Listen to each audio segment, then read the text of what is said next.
था श्री कृष्ण का पुत्र जिससे देवता भी डरते थे। और क्यों?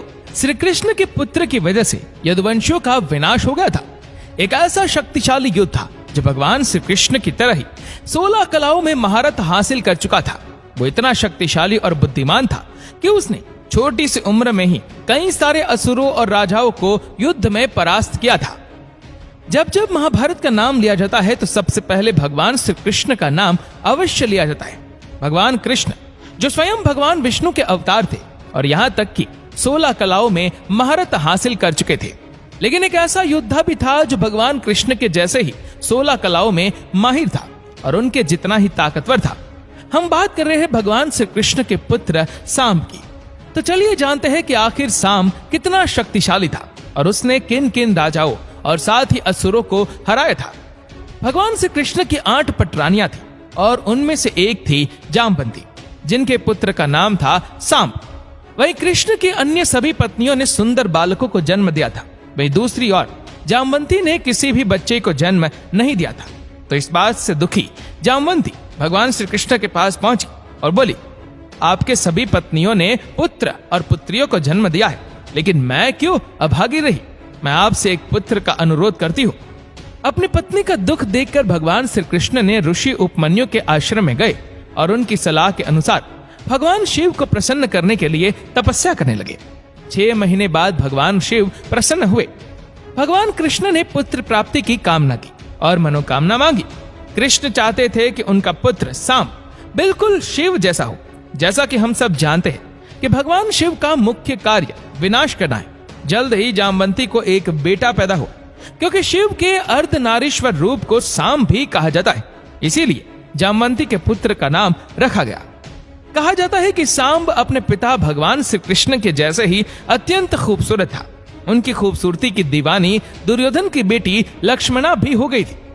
पराक्रमी सांब भरी सभा में लक्ष्मणा को भगा कर ले गए थे और महाभारत के सभा पर्व के अध्याय 4 के अनुसार प्रद्युम्न, साम, सात्यकी और तथा अनिरुद्ध ने अर्जुन के पास रहकर धनुर्विद्या की शिक्षा प्राप्त की थी और अपने भाई प्रद्युम्न की तरह ही उन्हें भी मायावी शक्तियों का काफी ज्ञान था।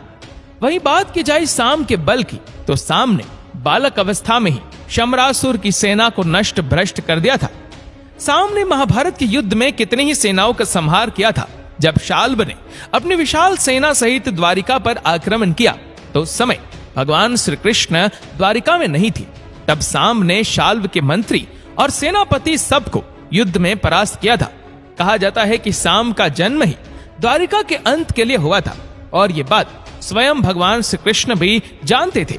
कहा जाता है कि महाभारत युद्ध के 36 साल बाद एक दिन द्वारिका में महर्षि विश्वामित्र, कणव, देव ऋषि नारद इत्यादि आए हुए थे।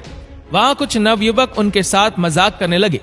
भगवान श्री कृष्ण के पुत्र साम को स्त्री वेश में ऋषियों के पास ले गए और कहा कि ये स्त्री गर्भवती है, इसके गर्भ से क्या उत्पन्न होगा। ऋषि जान गए कि ये बच्चा उनका उपहास उड़ा रहा है। क्रोधित होकर ऋषियों ने श्राप दे दिया कि श्री कृष्ण का यह पुत्र समस्त यदुवंशियों का नाश करने के लिए एक लोहे का मूसल उत्पन्न करेगा। ऋषियों के श्राप के प्रभाव से दूसरे दिन ही साम ने मूसल उत्पन्न किया। राजा उग्रसेन ने उस मूसल को चुराकर समुद्र में डलवा दिया, लेकिन जो होना है वो होकर ही रहेगा। भगवान श्री कृष्ण ने देखा कि इस समय ग्रहों में वैसा ही योग बन रहा है जैसा महाभारत के समय बन रहा था। श्री कृष्ण ने जब ये सब देखा तो उन्होंने सोचा कि माता गांधारी का श्राप सत्य होने का समय आ गया है। द्वारिका में पाप बढ़ने लगा और ये सब देखकर भगवान श्री कृष्ण ने द्वारिका छोड़ दी और वही बलराम जी ने समाधि ले ली। कहते हैं जब राजा उग्रसेन ने उस मूसल को चुराकर समुद्र में डलवा दिया तो उस मूसल को एक मछली ने निगल लिया और उसके पेट से एक छोटा सा धातु बन गया। उस मछली का शिकार एक बहेलिया ने किया और मछली के पेट से वो धातु मिल गया जिससे वो तीर बना और उस तीर से ही भगवान श्री कृष्ण के इस अवतार का अंत हुआ। वो वापस भगवान विष्णु में जाकर विलीन हो गए। उधर द्वारिका नगरी भी समुद्र में डूब गई और सभी यदुवंशियों ने एक दूसरे का विनाश किया। तो दोस्तों, आपको साम से जुड़ी हुई ये खास जानकारी कैसी लगी हमें कमेंट करके जरूर बताएगा। और ऐसे ही और भी फैक्ट वीडियो को देखने के लिए नीचे कमेंट बॉक्स में हमारे यूट्यूब चैनल की लिंक दी गई है, उस पर क्लिक करके चैनल को सब्सक्राइब करें और बेल आइकन दबाएं ताकि हमारे हर लेटेस्ट वीडियो की अपडेट्स आपको मिलेगी सबसे पहले। धन्यवाद।